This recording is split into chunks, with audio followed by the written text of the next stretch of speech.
And welcome back to The Count. Biden, once again, giving a divisive commencement speech at Howard University this past weekend, claiming that white supremacy is the greatest threat facing our nation. Here's what he said. To stand up against the poison of white supremacy, as I did my inaugural address, to single out as the most dangerous terrorist threat to our homeland is white supremacy. And I'm not saying this because I'm at a black HBCU. I say it wherever I go. Wow. Terrorist threat. If he wants to talk about terrorist threat, as of Tuesday, 88 illegals on the terrorist watch list have been apprehended at the border in 2023. And those are just the ones that we know of. We're already set to eclipse last year's record total of 98.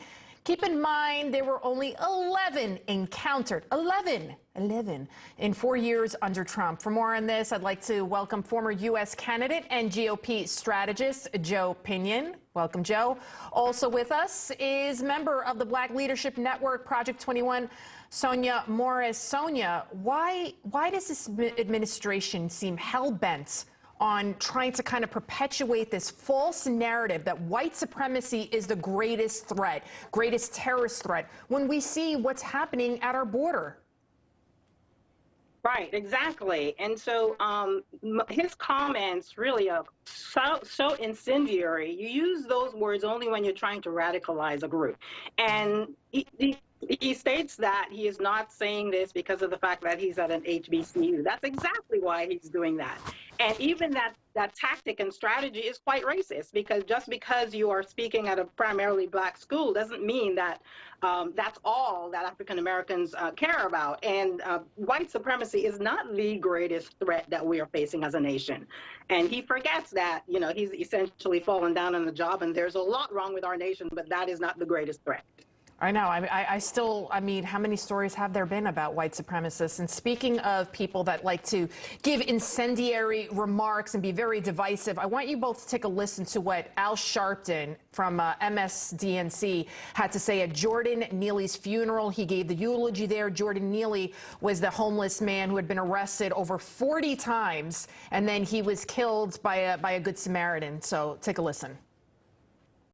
If Jordan had been a different race and they had him impersonating Elvis, and a black guy put Elvis impersonator in a chokehold, and two black guys held him down, they would not have let that black guy leave the precinct that night.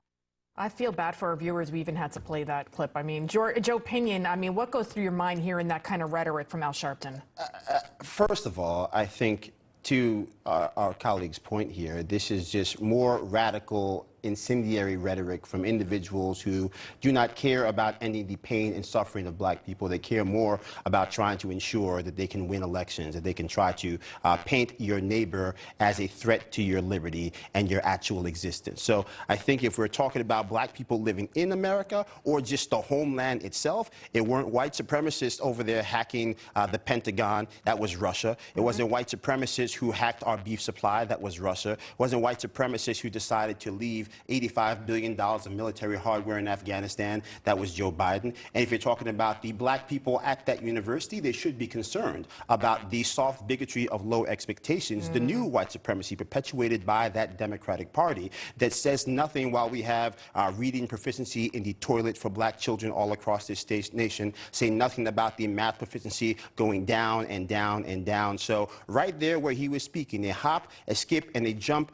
away, we're dealing with the fact that we have close to 70% of high school students reading at an elementary school level in parts of Baltimore. So that's what he should be focused on if he wants to pander to a black audience. But no, he wants to, in many ways, try to scare a black audience into voting for him one more time.